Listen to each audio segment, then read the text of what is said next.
Hey everyone, this is April, the Texan Vietnamese. I'm back again.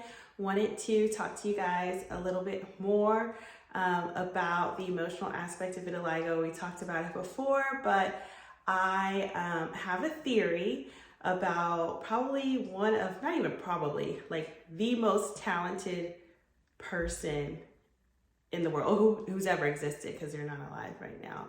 I'll give you a hint. Yep, you got it. Michael Jackson. So I think a lot of people probably know that Michael Jackson had vitiligo, or that he suffered from vitiligo now at this point. But I have a little theory about Michael Jackson that I wanted to share with you guys. I think I've watched the transformation of Michael Jackson, we all have, from even when we didn't know him when he was a little boy. We know what he looked like. And if you see pictures of him when he was a little boy, and then you see pictures of him even up until his death, I mean, it just looks like two completely different people. And it's like, how did this cute little boy turn out to look like the man that he ended up looking like, right? And so as we've watched this transformation, you know, as I've always been quite puzzled by the way that he looked and by the way that he transformed himself. And I remember people saying like, oh, he has a skin disease, or I remember that kind of being in the atmosphere that, oh, he has a skin disease, you know, this is why he has the white skin that he does.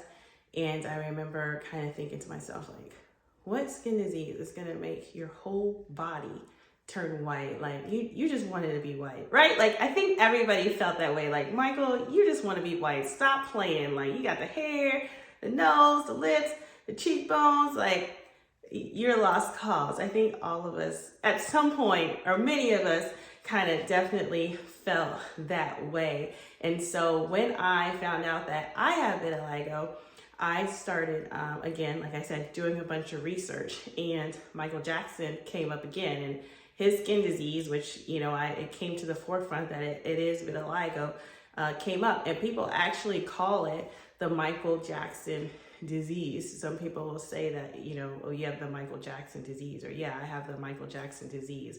And so anyway, so as this came up, I ended up developing a theory about Michael Jackson that I want to share with you guys. And so here's my theory. So over the years, Michael Jackson's growing up in the spotlight, right? And he starts getting vitiligo, and he gets these marks on himself, right? And prior to getting depigmentation surgery, Michael Jackson did already go through a nose surgery. So I think there was already some issues. Well, obviously there was some insecurities about his God-given nose that he had when he was younger. So then Michael Jackson started getting vitiligo, started getting white patches that showed up. And I believe that prior to it becoming like a tabloid thing, prior to it getting out, he wanted to just quickly just get rid of the appearance of the skin disease. And just to kind of validate what I'm saying, the glove that Michael Jackson wore, the white glove that he's famous for, he actually started wearing that because to cover up his vitiligo on one hand. So that just shows you what he went through in order to disguise his vitiligo. But the biggest thing he went through in order to disguise his vitiligo is actually called depigmentation therapy. And depigmentation therapy is something that is a known therapy for vitiligo. It's not something bizarre or something crazy. It's actually a known scientific therapy for vitiligo. And it's usually a lot of people who get it, those people usually have vitiligo in 50% or more on 50% or more of their body, right? So it's extremely pervasive. And at that point, a lot of times they have more brown, or no, more white spots than they actually have brown spots. So they decide, I just want to look like one color altogether. I don't want to look splotchy. And they go through depigmentation therapy. And that's exactly what Michael Jackson did. There's a bunch of different ways to go about it, but ultimately that's what he did. But my theory on Michael Jackson is that, yes, he went through depigmentation therapy, but once he went through depigmentation therapy, Scarapy, and he had this white skin. He then started looking at his face, and he already felt insecure about his nose, right? Then he started looking at his face, and then he started looking in the mirror and thinking, okay, so I know I'm black, but I have white skin, and I have now a broad nose, big lips, kinky hair, and like it doesn't go. Like my skin's white, but my facial features are black. Like it doesn't go. So I believe that kind of started the rabbit hole of plastic surgeries to what Michael Jackson looks like, or ended up looking like upon his death. It's just rabbit hole of just trying to reconcile this white skin with these Negro features. And I think he ultimately just really wanted to look like himself, but ended up getting very far, a version of himself, but ended up getting very far away from that. And he actually did an interview with Oprah. And if you click, I put the link in the description to the interview with Oprah. But in this interview with Oprah, he starts telling Oprah how he's a proud black man and he's proud of his heritage, he's proud of his identity, he's proud of who he is.